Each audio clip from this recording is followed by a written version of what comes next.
অনেক দিন পরে মাসি বাড়িতে ঘুরতে গিয়েছিলাম, তাও বেশি দিনের জন্য নয়। যেদিন গিয়েছিলাম তার পরের দিনই চলে এসেছিলাম। আর দেখো এখানে সকালবেলা তো ঘুম থেকে উঠে পড়েছি। আর জানো তো শীতকালে বিছানা গোছানো মানে একটা যুদ্ধ। মানে কি বলবো, হাজারটা লেপ কম্বল সব বিছানার ওপরে থাকবে, সবগুলো ভাঁজ করো, আবার কিছুক্ষণ পরে ঠান্ডা লাগবে, আবার কিছুক্ষণ পরে ওটাকে খুলে গায়ে দাও। মানে কি বলবো, বিরক্তকর লাগে আমার, বিশেষ করে ঠান্ডাকালটা। আর দেখো এখানে তোমাদের সঙ্গে কথা বলতে বলতে তো আমার বিছানাও গোছানো হয়ে গেল। আর এবার ঝাঁটা দিয়ে টান টান করে বিছানাটাকে পুরো সোজা করে দেবো। তো আমার বিছানা গোছানো হয়ে গেছে। আর দেখো এবার জানলা ফালনাগুলো খুলে দিচ্ছি যাতে ঘরে একটু রোদ ঢোকে, তার সঙ্গে একটু হাওয়াও ঢোকে। আর দেখো কি সুন্দর লাগছে না ঘরটা।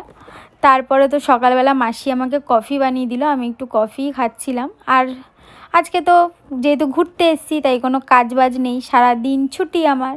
আর এখানে মাসি সকালবেলা আমাকে ব্রেকফাস্টে বানিয়ে দিচ্ছে হচ্ছে আলুর দম আর লুচি। আর আমি মাসিকে একটু রসুন ছাড়িয়ে হেল্প করে দিচ্ছিলাম, কারণ আমার তো সেরকম কোনো কাজ নেই ওর জন্য। আর দেখো মাসি এখানে পুরো কষা কষা করে আলুর দমটা আমাকে বানিয়ে দিচ্ছিল। আর আমি গেলেই না মাসি আমাকে লুচি টুচি খুব বানিয়ে দেয়। আমি যা যা খেতে ভালোবাসি তাই তাই রান্না করে। আর সকালবেলা তো আমিও একটু মাসিকে একটু লুচি বেলতে সাহায্য করছি। তারপরে দেখো আমি খেয়ে নেবো লুচিটা।